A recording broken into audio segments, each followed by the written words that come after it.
Nag-vibrate ang lumanyang cellphone sa loob ng kanyang bulsa, at kasabay niyon ay ang marahas na pagkabog ng kanyang dibdib. Hindi na kailangan tingnan pa ni Carla kung sino ang nag-text. Alam na niya.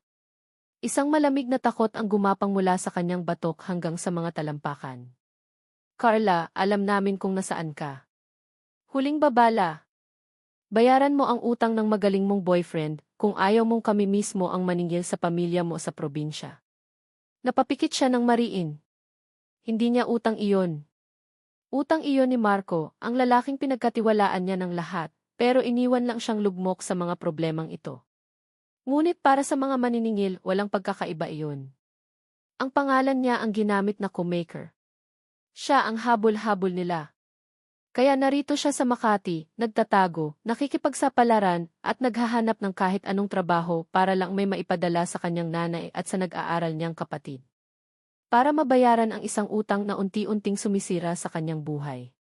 Diyos ko, tulungan niyo po ako, halos pabulong niyang dasal habang binabagtas ang abalang sidewalk. Ang ingay ng mga busina at ang init ng araw ay tila lalong nagpapabigat sa kanyang puso. Pakiramdam niya, anumang oras ay babagsak siya. At doon, sa gitna ng kanyang pag-iisip, isang nakabibinging tunog ang pumunit sa hangin. Isang malakas na pag-iskit ng mga gulong. Napalingon si Carla, kasabay ng iba pang mga naglalakad. Isang itim at eleganteng kotse ang nawala ng kontrol, umikot-ikot sa kalsada na parang isang laruan, bago ito bumangga ng buong lakas sa isang poste sa gilid ng daan. Ang tunog ng nayuping metal at nabasag na salamin ay nakapangingilabot. Nagsigawan ang mga tao. Ang ilan ay napatakip ng bibig, ang iba ay naglabas ng cellphone para kumuha ng video. Ngunit si Carla, hindi iyon ang ginawa. Nakita niya ang usok na nagsisimulang lumabas mula sa unahan ng kotse. Nakita niya ang driver sa loob, hindi gumagalaw, ang ulo ay nakasubsob sa manibela. At sa isang iglap, nawala ang takot niya para sa sarili. Napalitan iyon ng mas malakas na damdamin, ang pangangailangang tumulong. Tulong! May ambulansya ba? Sigaw ng isang babae. Huwag kayong lalapit, baka sumabog yan, sigaw naman ng isang lalaki. Hindi sila pinansin ni Carla. Ang tanging nakikita niya ay ang taong nangangailangan ng tulong. Bago pa man niya mapigilan ang sarili, tumatakbo na siya palapit sa wasak na sasakyan. Miss, saan ka pupunta? Habol na sigaw sa kanya. Binuksan niya ang pinto sa driver's side, napilit niyang hinila dahil sa pagkayupi nito. Ang amoy ng gasolina at nasusunog na goma ay sumalubong sa kanya. Sa loob, nakita niya ang isang lalaki. Nakasuot ito ng mamahaling suit, pero ngayon ay may bahid na ng dugo ang puting kwelyo nito. May sugat ito sa noo at malakas ang pag-agos ng dugo. Sir! Sir, gising po kayo, nanginginig ang boses na tanong ni Carla. Sinubukan niyang alugin ng bahagya ang balikat nito. Dahan-dahang itinaas ng lalaki ang kanyang ulo. Nanliit ang mga mata nito, tila sinusubukang mag-focus. Ano nang nangyari? Hirap na tanong ng lalaki, ang boses ay garalgal. Naaksidente po kayo, sir. Huwag po kayong masyadong gumalaw, sagot ni Carla, hinugot ang panyo mula sa kanyang bulsa. Walang pag-aalinlangan, marahan niyang idiniin iyon sa sugat sa noo ng lalaki para mapigilan ang pagdurugo. Namilog ang mga mata ng lalaki sa gulat dahil sa ginawa niya, pero wala na itong lakas para tumutol. Tumawag na po sila ng ambulansya, dagdag ni Carla, pilit na pinatatatag ang kanyang boses, kahit nanginginig ang kanyang mga kamay. Manatili lang po kayong gising, sir. Parating na po ang tulong. Tinitigan siya ng lalaki. Kahit na nanlalabo ang paningin nito, nakita ni Carla ang pagtataka sa mga mata nito. Tila ba hindi ito makapaniwala na isang estranghero ang lumapit para tulungan siya, habang ang iba ay nakatingin lang mula sa malayo. Maya-maya pa, dumating na ang sirena ng ambulansya. Agad na kumilos ang mga paramedic. Maingat nilang inilabas ang lalaki mula sa kotse at inilagay sa stretcher. Sa buong proseso, hindi binitiwan ni Carla ang pagdidiin sa sugat nito hanggang sa ang mga paramedic na mismo ang pumalit sa kanya. Salamat, miss, sabi ng isang paramedic sa kanya. Akmang tatalikod na si Carla, iniisip na tapos na ang kanyang parte, nang biglang nagsalita ang lalaki mula sa stretcher. Sandali di. Mahinang sabi nito. Yung babae isama nyo. Nagkatinginan ang mga paramedic at si Carla. Oh! Isama niyo siya, ulit ng lalaki, bago ito tuluyang mawala ng malay. Walang nagawa si Carla kundi sumampa sa ambulansya. Habang mabilis na tumatakbo ang sasakyan, nakatingin lang siya sa duguan, ngunit mamahaling panyo sa kanyang kamay at sa mukha ng lalaking niligtas niya. Hindi niya alam kung bakit, pero pakiramdam niya, ang araw na ito ang magbabago sa lahat. Sa pribadong silid ng isang mamahaling ospital, tahimik na nakaupo si Carla sa isang sulok. Nagamot na ang sugat ng lalaki sa noo, at ayon sa doktor, minor concussion lang ang natamo nito at magiging maayos din kaagad. Naghihintay lang sila na tuluyang mawala ang epekto ng gamot. Ilang saglit pa, dahan-dahang iminulat ng lalaki ang kanyang mga mata. Agad itong napatingin sa direksyon ni Carla, na mabilis namang napatayo. "Sir, gising na po pala kayo," magalang niyang sabi. "Nasaan ako?" tanong nito, sinubukang bumangon. "Nasa ospital po kayo." "Huwag po muna kayong bumangon," sabi po ng doktor. Tinitigan siya ng lalaki, mas malinaw na ngayon ang mga mata. Gwapo ito, nasa mga 30, at may aura ng kapangyarihan kahit pa nakahiga sa kama ng ospital. Ikaw yung babae kanina." Tumango si Carla. "Opo, sir." "Bakit mo ginawa yon?" Naguguluhang tanong ni Carla. "Bakit ka lumapit? Pwedeng sumabog ang kotse. Pwede kang nadamay." Napayuko si Carla. "Hindi ko po alam. Nakita ko lang po na kailangan niyo ng tulong." Isang matagal na katahimikan ang namagitan sa kanila. Sinuri siya ng lalaki mula ulo hanggang paa, tila kinikilatis ang kanyang buong pagkatao. Pakiramdam ni Carla ay para siyang isang bukas na libro sa harap nito. "Anong pangalan mo?" tanong ng lalaki. "Carla po." "Carla Dalisay." Troy Montenegro pagpapakilala nito. "May trabaho ka ba, Carla?" Nabigla si Carla sa tanong. Kasalukuyan po akong naghahanap." Tumango si Troy, tila may iniisip. "I need someone to take care of Isvay mother and Ivay son." Bigla itong tumingin ng diretso sa kanyang mga mata. Ang intensidad sa tingin nito ay nakapagpatindig ng kanyang mga balahibo. "Pumunta ka sa bahay. Magtrabaho ka para sa akin." "Pero Sir D, I'll pay you triple your last salary." "Kahit magkano pa yan," putol ni Troy sa sasabihin niya. Napatanga si Carla. "Triple?" Halos hindi siya makapaniwala sa narinig. Ito na ba ang sagot sa kanyang mga dasal? Isang himala na bumagsak mula sa langit, sa gitna ng isang trahedya. Kinabukasan, nanginginig ang mga tuhod na tumayo si Carla sa harap ng isang dambuhalang gate. Ibinigay sa kanya ng personal assistant ni Amy Montenegro ang address kagabi. Ang bahay, hindi mansyon, ay napakalaki. Mas malaki pa sa pinagsama-samang bahay sa kanilang baryo. Nang bumukas ang gate, isang hardin na parang parke ang sumalubong sa kanya. Huminga siya ng malalim bago naglakad papunta sa malaking pinto na gawa sa kahoy. Isang unipormadong katulong ang nagbukas nito. "Tuloy po kayo, ma'am. Hinihintay na po kayo ni Doña Gloria." Dinala siya sa isang sala na napakaluwang, na may mga kagamitang mukhang mas mahal pa sa kikitain niya sa buong buhay niya. Nakaupo sa isang silyang tila trono ang isang matandang babae. Nakataas ang buhok nito sa isang perpektong buwan, suot ay isang eleganteng bestida, at ang mga mata nito ay kasing talim ng kutsilyo habang sinusuri siya. Ito siguro si Doña Gloria, ang ina ni Troy. "Magandang umaga po," bati ni Carla, bahagyang yumuko. Hindi sumagot ang matanda. Tiningnan lang siya nito mula ulo hanggang paa, at sa tingin pa lang na iyon, pakiramdam ni Carla ay hinuhusgahan na ang buong pagkatao niya. Ang damit niyang pinlansa niyang mabuti kagabi ay biglang parang naging basahan. Ang luma niyang sapatos ay parang sumisigaw ng kahirapan. Matapos ang tila walang katapusang pagsusuri, nagsalita sa wakas si Doña Gloria, ang boses ay malamig at puno ng paghamak. "Ikaw," tanong nito, ang isang kilay ay bahagyang tumaas. "Ang mag-aalaga sa apo ko?" Mukha kang hindi mapagkakatiwalaan. Napasapo si Troy sa kanyang sentido, kung saan naroon ang tahi mula sa kanyang sugat. Hindi ang kirot ng sugat ang iniinda niya, kundi ang sakit ng ulo na dulot ng kanyang pabigla-biglang desisyon. Mula sa kanyang opisina sa loob ng mansyon, tanaw niya ang malawak na hardin, ngunit hindi ang ganda niyon ang nakikita ng kanyang isip. Ano ba ang pumasok sa utak niya at kinuha niya ang isang babaeng sa kalsada niya lang nakilala? Isang babaeng wala siyang kaalam-alam sa pagkatao. Napapikit siya. Ang imahe ng pagbangga ng kanyang sasakyan ay bumalik at kasabay nito, ang isa pang alaala na pilit niyang ibinabaon sa limot, ang alaala ng isa pang aksidente, ang aksidente kung saan nawala si Alessa, ang kanyang asawa. Ang parehong nakabibinging tunog, ang parehong pakiramdam ng kawalan ng kontrol. Ang pagkakaiba lang, sa pagkakataong ito, may isang anghel na dumating. Isang anghel na nagngangalang Carla Dalisay. Damn it, mahina niyang bulong.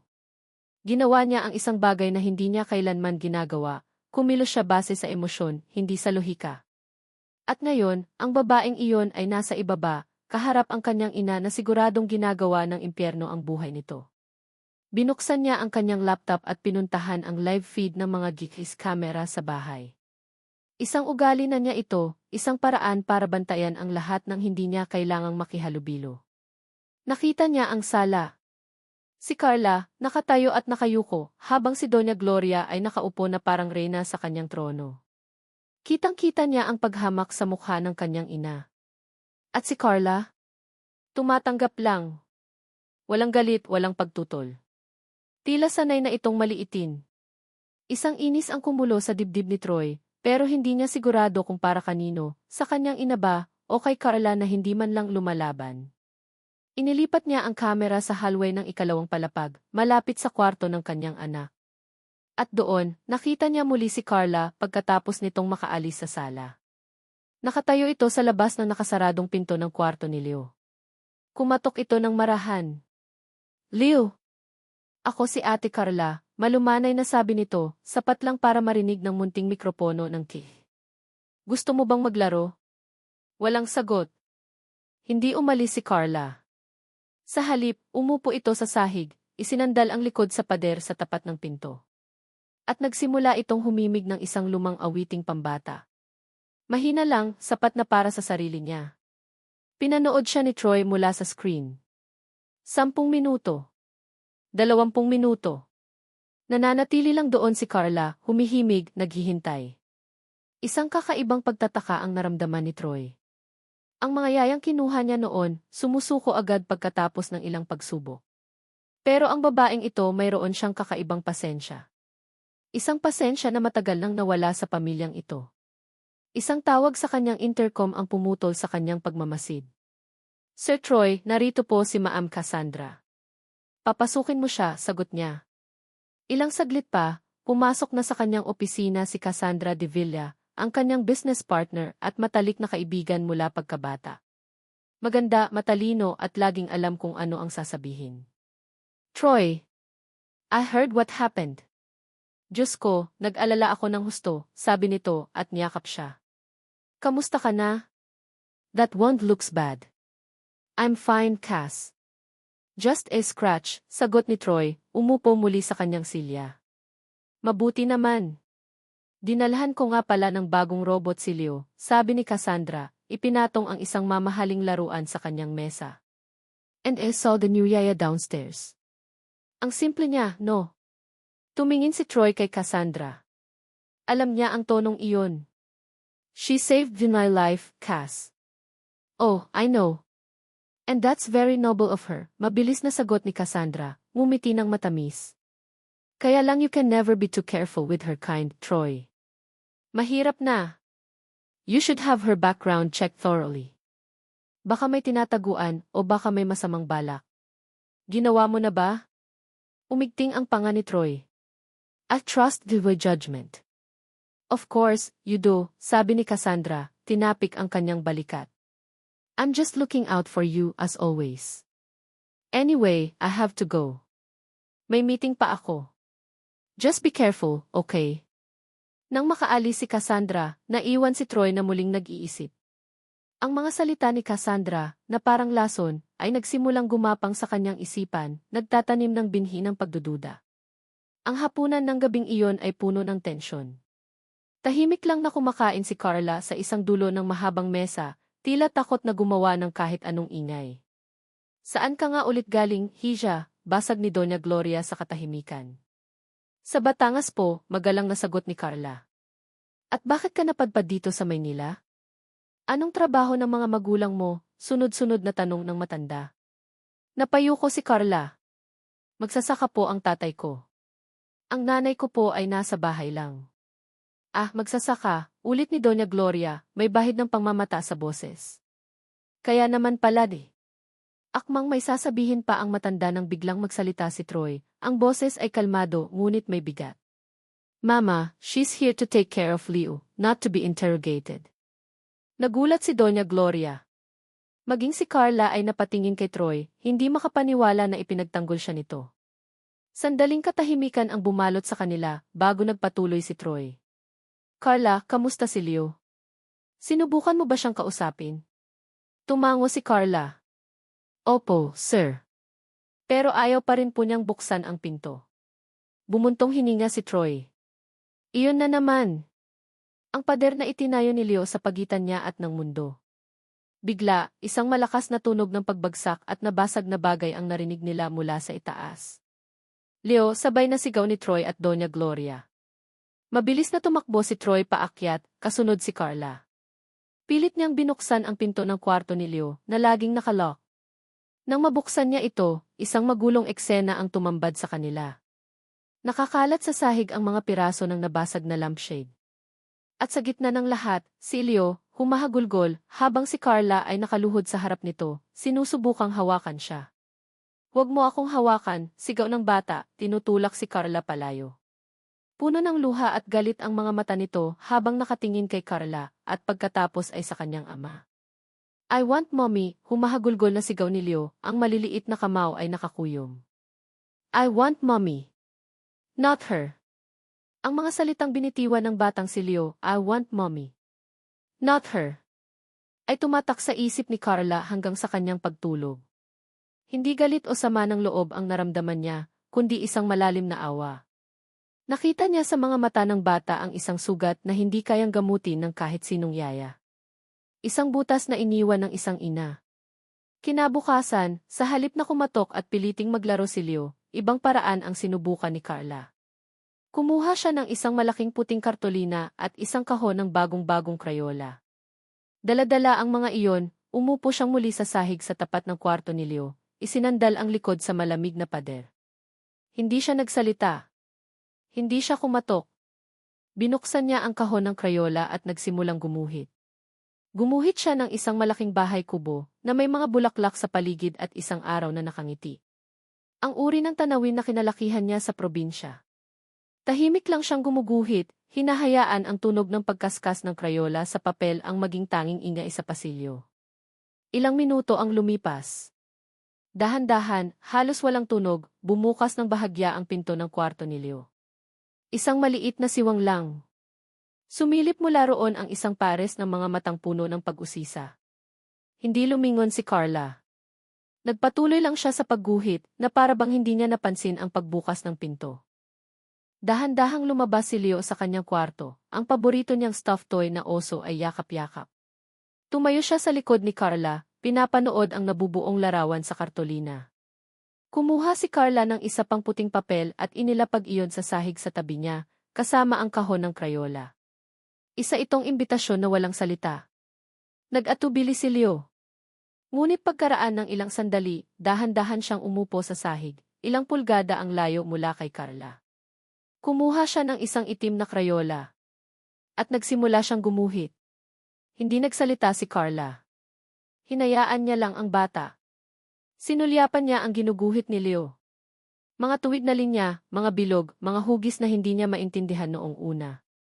Pero habang tumatagal, nabuo ang isang imahe, isang babaeng may mahabang buhok at nakangiti, may pakpak sa likod. Isang anghel. Ang kanyang mommy. Isang mainit na pakiramdam ang dumaloy sa puso ni Carla. Isang maliit na ngiti ang sumilay sa kanyang mga labi. Hindi niya kailangang magsalita. Sa pagkakataong ito, ang katahimikan at mga krayola ang naging tulay nila sa isa't isa. Ang unang sinag ng araw ay nagsisimula ng sumilip sa madilim na mundo ng bata. Sa mga sumunod na araw, naging ritual na nila iyon.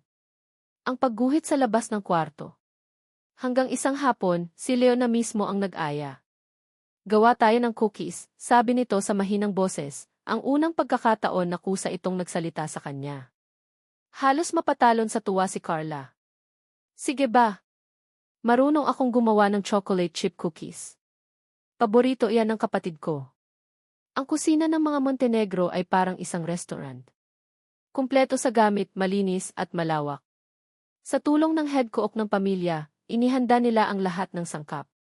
Silio, na ngayon ay may munting apron, ang tuwang-tuwang naghahalo ng harina at asukal.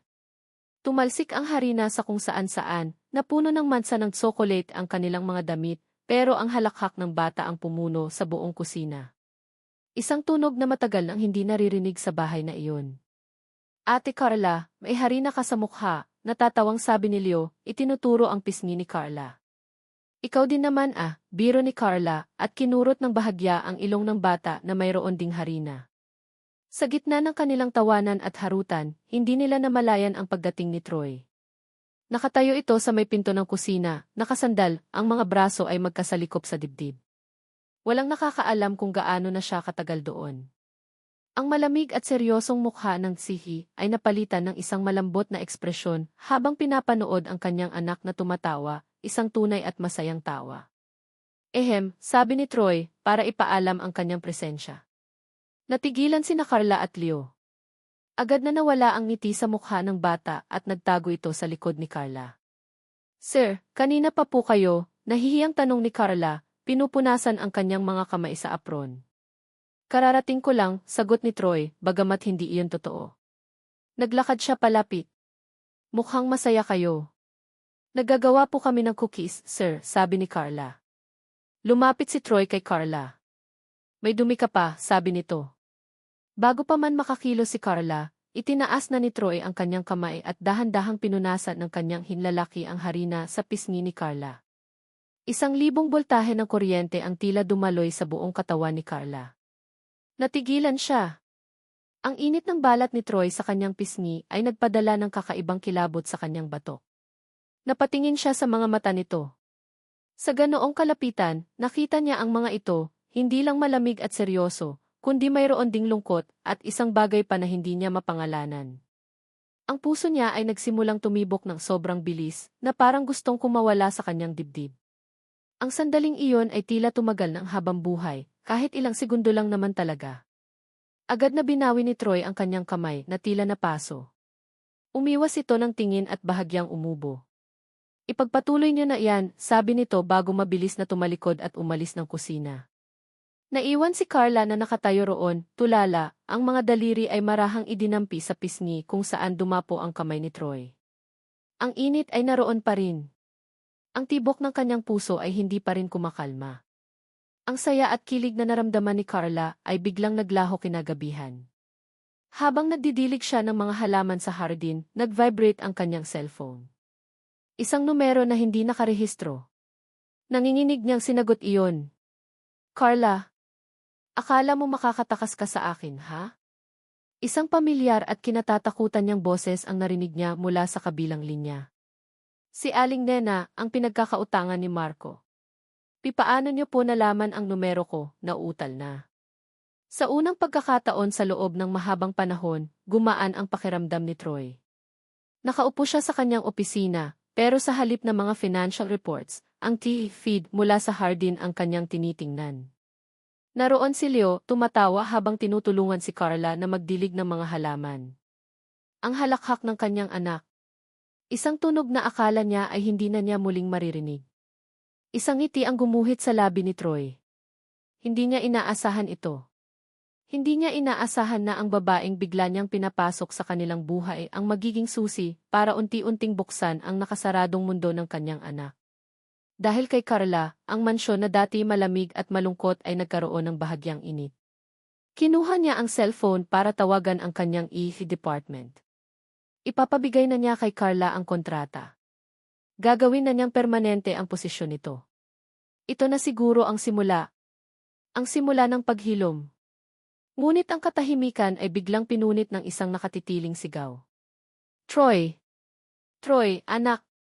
Tulungan mo ako! Ang boses ng kanyang ina. Puno ito ng panik. Agad na napatayo si Troy at mabilis na lumabas ng opisina. Naabutan niya si Doña Gloria sa sala, nanginginig at namumutla, habang ang mga katulong ay nagkakagulo sa paligid. Ma, anong nangyari? Ang bracelet ko. Ang diamond bracelet na pamana pa ng lola mo. Nawawala, humahagulgol na sabi ni Doña Gloria. Dito ko lang yon iniwan sa ibabaw ng mesa. Sigurado ako. At ngayon, wala na. Agad na kumilos si Troy. Halughugin niyo ang buong bahay. Hanapin niyo, utos niya sa mga katulong. Nagkagulo ang lahat sa paghahanap. Tiningnan ang ilalim ng mga sofa, sa likod ng mga kortina, sa bawat sulok ng sala. Pero walang bracelet na makita. Sigurado akong may kumuha nito, giit ni Doña Gloria, ang mga mata ay nanlilisik na ngayon. At alam ko kung sino. Sino pa ba ang bago dito sa pamamahay na to? Yung babaeng yan. Yung yaya na pinulot mo lang sa kalsada. Ma, that's a serious accusation, mahinahon ngunit mariing sabi ni Troy, kahit na ang mga salita ni Cassandra kanina ay nagsimulang umalinggaw sa kanyang isip. You can never be too careful with her kind si. Sakto namang pumasok si Carla mula sa hardin, kasunod si Leo. Ano po ang nangyayari? Tanong niya, baka sa mukha ang pagkalito. Lahat ng mata ay napunta sa kanya. Ang mga tingin ng ibang katulong ay puno ng hinala. Ang tingin ni Doña Gloria ay puno ng pagkamuhi. Ikaw? Nasaan ang bracelet ko? Aminin mo na, sigaw ni Doña Gloria, dinuduro si Carla. Pipo. Anong bracelet po? Wala po akong alam, nanginginig na sagot ni Carla, hinawakan sa balikat si Leo na nagsisimula ng matakot. Biglang dumating si Cassandra, na para bang isang eksena sa pelikula. Tita, Troy, I heard the commotion. Anong nangyayari? Nang marinig ang kwento, umakto si Cassandra na tila nag-iisip. Tita, calm down. Baka naman na-misplace nyo lang ni. Tumigil siya at tumingin kay Carla na may awa sa mga mata, isang perpektong maskara. Pero para mapanatag po kayo, baka pwedeng tingnan natin ang mga gamit at ang basurahan sa kwarto ni Carla? Just to rule her out, para malinis ang pangalan niya. Ang suhestyon ay tila makatwiran. Nag-aalangan man, pumayag si Troy. CJ. Para matapos na to. Umakyat sila sa maliit na kwarto ni Carla. Simple lang ito, malinis. Walang makitang kahina-hinala. Ngunit nang buksan ni Cassandra ang maliit na basurahan sa ilalim ng lamesa ni Carla, may kinuha siyang isang lukot na papel. Isang resibo mula sa isang sanglaan. Ano yan? Tanong ni Troy. Inabot ito ni Cassandra sa kanya. Binuklat ni Troy ang papel. Nanlamig ang buo niyang katawan. Resibo ng pagsangla ng isang diamond bracelet. Ang petsa, kaninang umaga. Hindi sa akin yan. Hindi ko alam kung paano iyan napunta dyan. Umiiling na sabi ni Carla, ang mga luha ay nagsisimula ng mamuo sa kanyang mga mata. Sinungaling, sigaw ni Doña Gloria. At para bang hindi pa sapat ang lahat, isang malakas na kalabog ang narinig nila mula sa ibaba. Nasaan si Carla Dalisay? Nasaan ang babaeng manloloko na iyon? Nagkatinginan sila bago nagmamadaling bumaba. Sa may pinto, isang lalaking magaspang ang itsura at may mga tatoo ang pilit na pumapasok, pinipigilan ng mga security guard. May utang sa akin ang babaeng iyan, sigaw ng lalaki, dinuduro si Carla na ngayon ay namumutla na parang papel. Nangako siyang magbabayad. Pinaniwala niya ako. Sinungaling siya. Iyon na. Ang huling pako sa kabaong. Ang nawawalang bracelet. Ang resibo ng sanglaan. Ang biglaang pagdating ng maniningil. Ang lahat ng piraso ng palaisipan ay nagkabit-kabit sa isip ni Troy, bumubuo ng isang pangit at kasuklam-suklam na larawan. Ang babaeng pinagkatiwalaan niya. Ang babaeng nagdala ng ngiti sa labi ng kanyang anak. Ang anghel na niligtas siya. Lahat ay isang malaking kasinungalingan. Humarap si Troy kay Carla. Ang init at paghanga na naramdaman niya kanina ay naging yelo. Ang kanyang mukha ay naging isang blankong pader, mas malamig pa kaysa dati. Ang mga pader na sinimulang gibain ni Carla ay muling itinayo ni Troy, mas mataas at mas matibay ngayon. Carla, sabi niya, ang boses ay kalmado ngunit walang emosyon. Bawat salita ay parang patalim. Pakiusap, umalis ka na. Troy. Sir, pakinggan niyo po ako. Hindi totoo yan. Isang patibong po ito, pagmamakaawa ni Carla, ang luha ay malayang dumadaloy sa kanyang mga pisngi. Tumingin si Troy sa kanya, ang mga mata ay walang mababakas na awa. I gave you my trust. Akala ko iba ka. Tinalikuran niya ito. Get out of Ezai house. Now. Ang mga salitang iyon ay tumama kay Carla ng mas masakit pa sa sampal. Sa gitna ng mapanghusgang tingin ni Doña Gloria, sa nag-aalalang mukha ng mga katulong, at sa mapagkunwaring awa ni Cassandra, wala nang natira kay Carla. Nanginginig siyang tumalikod. Hindi niya kinuha ang kanyang mga gamit. Wala siyang dinala. Naglakad siya palabas ng pinto, palabas ng mansyon, palabas ng buhay nila. Habang siya ay naglalakad palayo sa malawak na hardin, nagsimulang pumatak ang ulan, na tila nakikidalamhati sa kanyang wasak na puso. Sa loob ng bahay, narinig niya ang humahagulgol na sigaw ni Leo, tinatawag ang kanyang pangalan. Ate Carla! Ate Carla! Ngunit hindi lumingon si Troy. Nanatili siyang nakatayo roon, hindi gumagalaw, ang puso ay kasing bigat ng tingga, nilamon ng galit at ng pait ng kataksilan. Carla's Lee. Ang bawat patak ng ulan na lumalandas sa kanyang pisngi ay kasabay ng pagpatak ng kanyang mga luha. Dinala siya ng kanyang mga paa palayo sa mansyon ng mga Montenegro, palayo sa lugar na sa isang iglap ay naging paraiso at impyerno niya. Wala siyang direksyon, wala siyang pupuntahan. Ang tanging dala niya ay ang basang damit sa kanyang katawan at ang bigat sa kanyang dibdib na halos hindi niya makayanan. Akala ko iba ka. Ang mga salita ni Troy ay paulit-ulit na tumatatak sa kanyang isipan, bawat ulit ay mas masakit kaysa sa nauna. Pinaniwalaan niya ang isang kasinungalingan. Hinusgahan siya ng walang kalaban-laban. Ang sakit ay hindi dahil sa mga akusasyon, kundi dahil ng galing ito sa taong nagsimula na niyang ano nga ba? Pagtiwalaan? Hangaan? Napaupo siya sa isang waiting shed, niyakap ang sarili para labanan ang ginaw. Ang sigaw ni Leo na tumatawag sa kanya ay naririnig pa rin niya sa kanyang isip. Iyon ang pinakamasakit sa lahat. Ang iwan ng batang unti-unti nang nagbubukas ng puso sa kanya. Ngunit hindi pwedeng ganito na lang. Hindi siya pwedeng magpatalo. Pinalaki siya ng kanyang mga magulang na maging matatag. Nasaktan siya, nadurog, pero hindi siya sira. Kinabukasan, sa tulong ng kaunting perang natitira sa kanyang pitaka, umupa siya ng isang maliit na kwarto sa isang masikip na paupahan sa kabilang dulo ng syudad. At sa sumunod na araw, nagsimula siyang maghanap muli ng trabaho. Kahit anong trabaho. Nakatanggap siya ng trabaho bilang tagasilbi sa isang maliit na karinderya. Mahirap ang trabaho, mababa ang sahod, at maghapon siyang nakatayo. Pagod ang kanyang katawan pag-uwi sa gabi, ngunit ang pagod na iyon ay mas gusto niya kaysa sa sakit ng pag-alala. Dito, walang nakakakilala sa kanya. Dito, isa lang siyang simpleng babae na nagsisikap mabuhay, sinusubukang pulutin ang mga basag na piraso ng kanyang sarili. Troy's Lee. Ang mansyon ay naging mas malamig at mas tahimik pa kaysa dati. Ang halakhak ni Leo ay muling naglaho, napalitan ng isang matigas na katahimikan. Hindi na ito lumalabas ng kwarto. Tumanggi itong kumain. Tumanggi itong kausapin ang kahit sino, lalo na siya. Ang tanging sinasabi nito, paulit-ulit, sa tuwing susubukan niyang pumasok ay, "Where's Ate Carla? I want Ate Carla." Sinubukan ni Troy na ibaling ang kanyang atensyon sa trabaho. Nagbabad siya sa opisina, umaasang ang mga numero at mga kontrata ay kayang takpan ang boses ng kanyang konsensya. Ngunit hindi. Sa bawat pagpikit niya, nakikita niya ang mukha ni Carla, ang mukha nito na puno ng pag-asa habang ginuguhit ang bahay kubo, ang mukha nito na puno ng saya habang naglalaro sila ni Leo sa kusina, at ang mukha nito na puno ng sakit at pagkadurog bago ito tumalikod at lumakad palayo sa ilalim ng ulan. Isang gabi hindi na niya natiis. Bumaba siya sa kanyang security room at binuksan ang archive ng mga GIF footage. Gusto niyang patunayan sa sarili niya na tama ang kanyang desisyon. Na isa itong manloloko. Na nararapat lang itong paalisin. Pinanood niya ang footage mula sa araw na iyon. Nakita niya ang pag-uusap nila ni Cassandra sa opisina.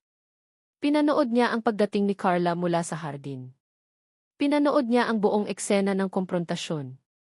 At doon, may napansin siyang isang detalye na hindi niya nakita kanina.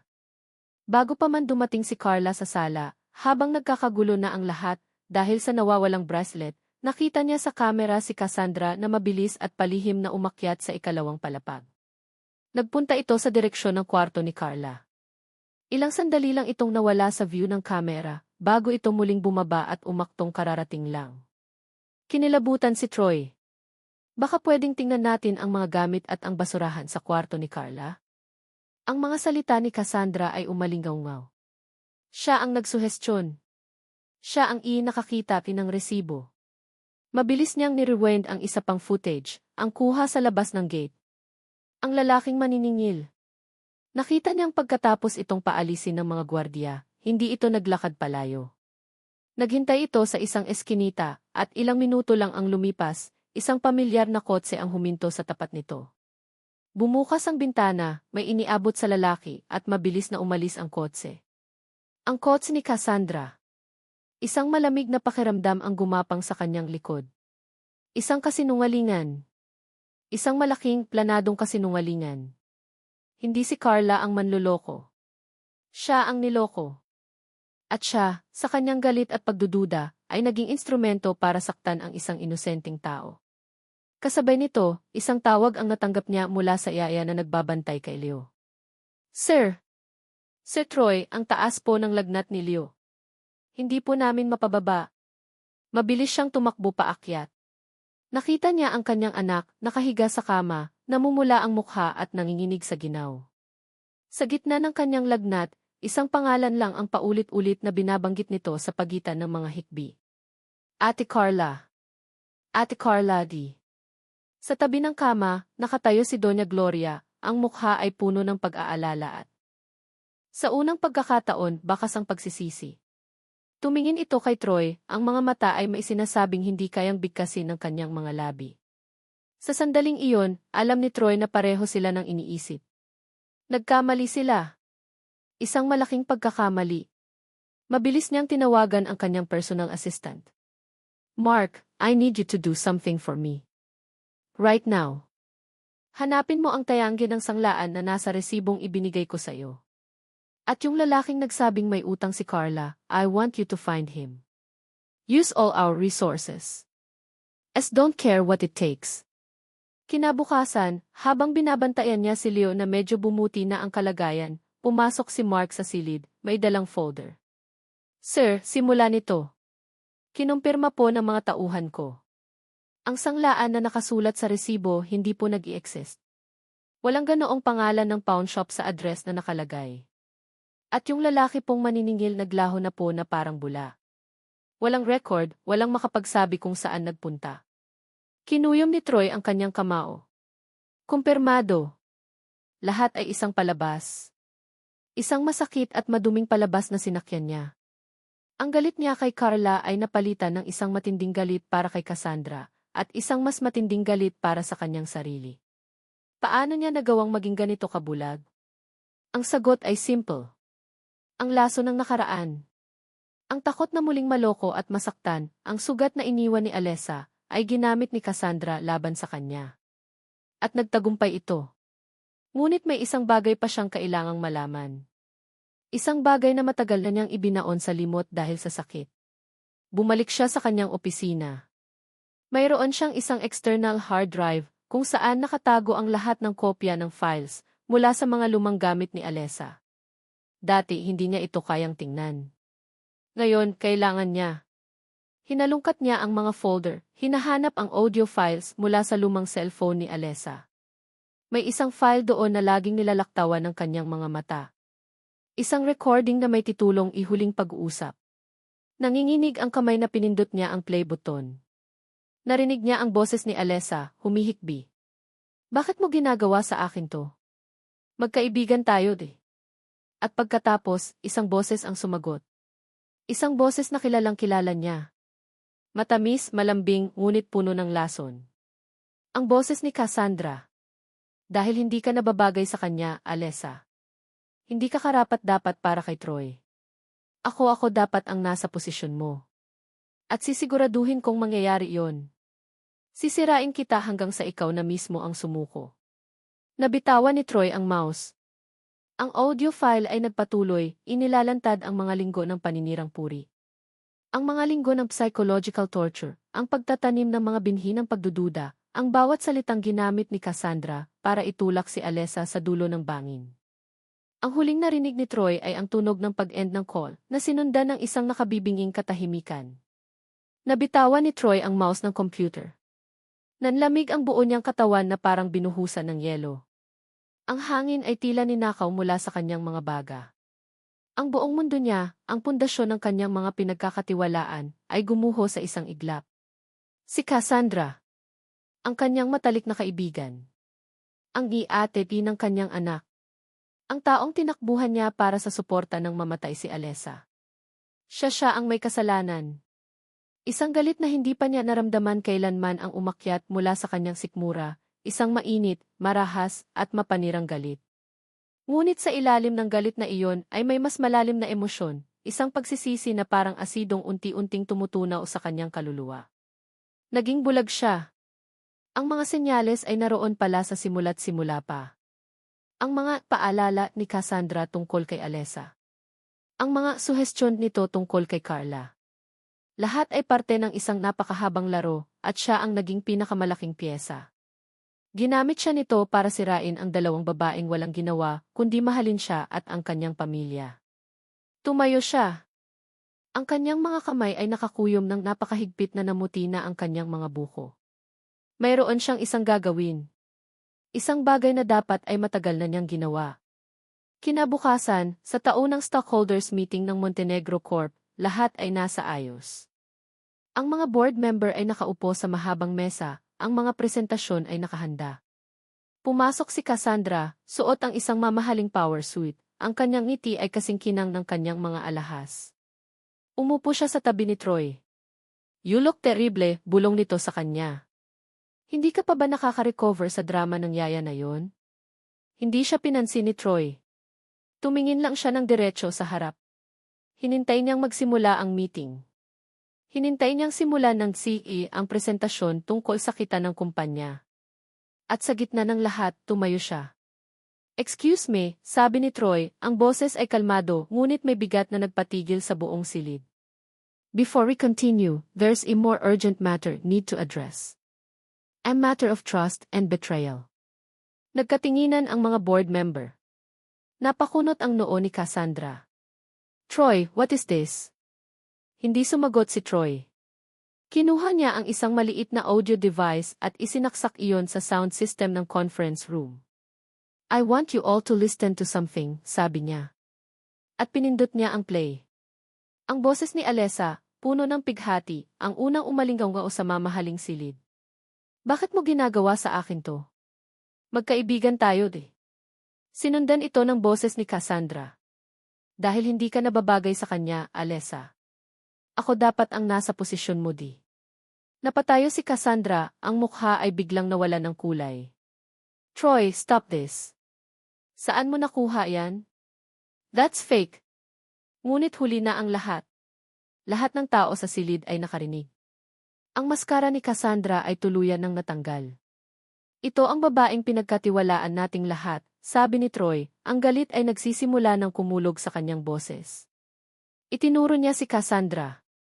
"Ang babaeng ito ang dahilan kung bakit nawala ang asawa ko. At siya rin ang nagplano ng lahat para siraan ang isang inosenteng babae, si Carla Dalisay. Ang bracelet ng nanay ko, ang peking maniningil, lahat yon ay gawa-gawa niya. Hindi totoo yan." "He's lying," desperadong sigaw ni Cassandra, ang mga mata ay nag-aapuhap ng tulong. Pero wala nang naniwala sa kanya. Ang ebidensya ay malinaw. Sa hudyat ni Troy, pumasok ang dalawang security personnel. "Cassandra Davila, you are fired.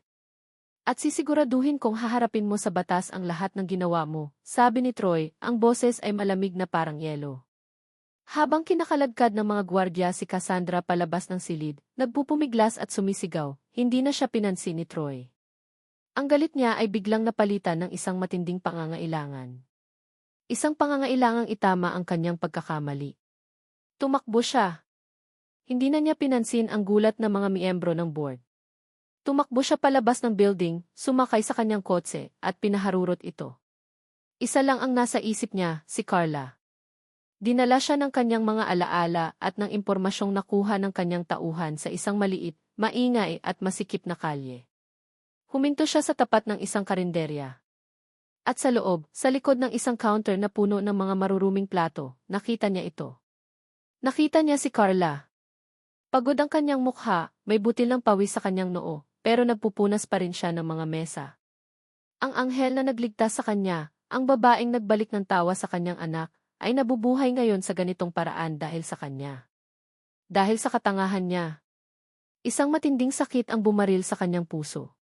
Ang pagsisisi ay mas matindi pa kaysa sa naramdaman niya kanina. Dahan-dahan siyang bumaba ng kotse. Naglakad siya papasok ng karinderya. Lahat ng mata ay napunta sa kanya, sa kanyang mamahaling suite na hindi nababagay sa lugar. Ngunit ang kanyang mga mata ay nakatuon lang sa iisang tao. Naramdaman ni Carla ang pagbabago sa hangin at dahan-dahan siyang lumingon. Nagtama ang kanilang mga mata. Nakita ni Troy ang gulat, ang sakit, at ang pag-iwas sa mga mata ni Carla. Walang salitang namutawi sa bibig ni Troy. Dahan-dahan siyang naglakad palapit. Huminto siya sa harap ni Carla. At sa harap ng lahat ng kumakain, sa harap ng kanyang mga katrabaho, sa ibabaw ng marumi at mamantikang sahig ng karinderya, dahan-dahang lumuhod si Troy sa isang tuhod. Ibinaba niya ang lahat ng kanyang pride, lahat ng kanyang yaman, lahat ng pagiging isang Montenegro. Inangat niya ang kanyang mukha, ang mga mata ay puno ng sakit at pagsusumamo. Carla Lee. Bulong niya, ang boses ay basag. Patawarin mo ako. Nabitawan ni Carla ang basahan na hawak niya. Ang ingay ng pagbagsak nito sa sahig ay kasabay ng pagtigil ng mundo sa kanyang paligid. Ang mga bulungan ng mga customer, ang tunog ng mga kubyertos, ang ingay mula sa kalsada, lahat ay naglaho. Ang tanging nakikita niya ay si Troy Montenegro, ang makapangyarihang na nakaluhod sa kanyang harapan, sa gitna ng karinderyang pinagtatrabahuhan niya. Ang eksena ay sobrang imposible, na para bang isa itong panaginip. Ngunit ang sakit sa kanyang mga mata, ang pagsusumamo sa kanyang mukha, ay napakatotoo. Sir, tumayo po kayo dyan, nanginginig na sabi ni Carla, ang unang mga salita na nagawa niyang buuin. Sinubukan niyang abutin ang braso nito para itayo, pero hindi ito gumalaw. Hindi ako aalis dito hanggat hindi mo ako pinapatawad, Carla, sabi ni Troy, ang boses ay puno ng pighati. Alam ko na ang lahat. Alam ko na ang katotohanan. Si Cassandra nilinlang niya tayong lahat. Walang kasalanan. Ako ang may kasalanan. Nagpadala ako sa galit. Naging bulag ako. At sinaktan kita. Bawat salita niya ay tumatago sa puso ni Carla. Ang pag-amin nito, ang pagpapakumbaba nito, ay nagsimulang tunawin ang yelo na bumalot sa kanyang damdamin. Ngunit ang sugat ay napakalalim. Tinulungan niya itong tumayo. Tumingin siya sa mga mata nito. Sir, ang tiwala ay parang salamin, mahinang sabi niya, sapat lang para marinig nilang dalawa. Kapag nabasag, hindi mo na maibabalik sa dati. Pwede mong pulutin ang mga piraso, pero laging may mga lamat na mananatili. Nakita niya ang sakit sa mga mata ni Troy dahil sa kanyang sinabi. Alam niyang nasaktan niya ito, ngunit iyon ang totoo. Iyon ang nararamdaman niya. Salamat po sa pagpunta dito, dagdag niya. Pero kailangan ko na pong bumalik sa trabaho. Tinalikuran niya si Troy at nagsimulang maglakad pabalik sa kusina, iniwan itong nakatayo roon, mag-isa. Ang pagtalikod na iyon ang isa sa pinakamahirap na bagay na ginawa niya sa kanyang buhay. Isang parte niya ang gustong lumingon, gustong sabihin na pinapatawad na niya ito. Ngunit ang isa pang parte, ang parteng nasaktan at nayurakan, ang nagsasabing kailangan niyang protektahan ang kanyang sarili. Hindi na muling nagpakita si Troy sa karinderya. Ngunit ang presensya niya ay nanatili. Kinabukasan, ipinatawag si Carla ng may-ari ng karinderya. Carla, hindi ko alam kung sino ang nakaaway mo, pero may nagbayad ng lahat ng utang na sinasabi ng mga naningil sa iyo noon, sabi nito, nagtataka. At hindi lang yon, may isang foundation na gustong bigyan ng full scholarship ang kapatid mo hanggang makatapos ng kolehiyo. Alam ni Carla kung sino ang may gawa noon. Hindi niya ito tinanggap noong una. Ngunit nang tumawag ang kanyang ina, umiiyak sa tuwa dahil sa tulong na dumating, wala siyang nagawa. Ito ay hindi lang para sa kanya, kundi para sa kanyang pamilya. Isang hapon, habang nagwawalis siya sa labas ng karinderya, isang itim na kotse ang huminto sa tapat niya. Bumaba mula rito hindi si Troy, kundi si Doña Gloria.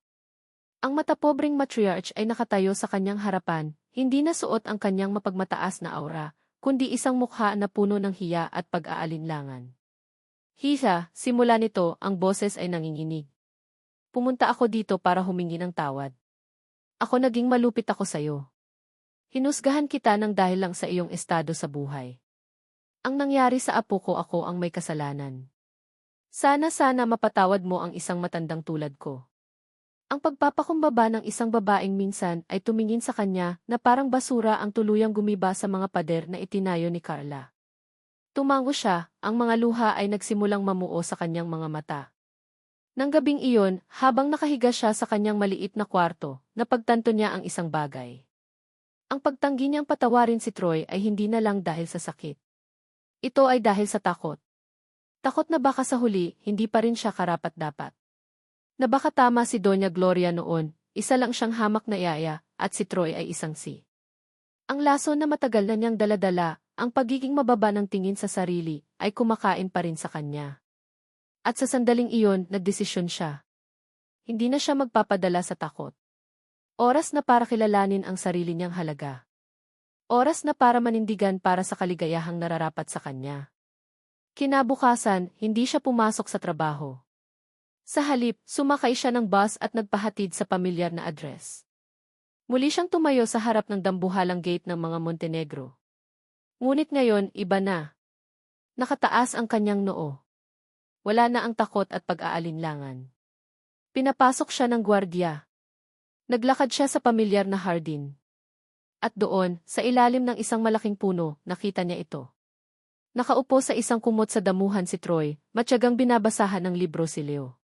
Si Leo, na nakasandal sa kanyang ama, ay nakikinig ng mabuti, isang maliit na ngiti ang nasa kanyang mga labi. Ang imahe ay parang isang perpektong larawan. Si Troy ay hindi na ang malamig na si. Isa na siyang ama. Isang ama na natutong unahin ang kanyang anak. Dahan-dahang lumapit si Carla.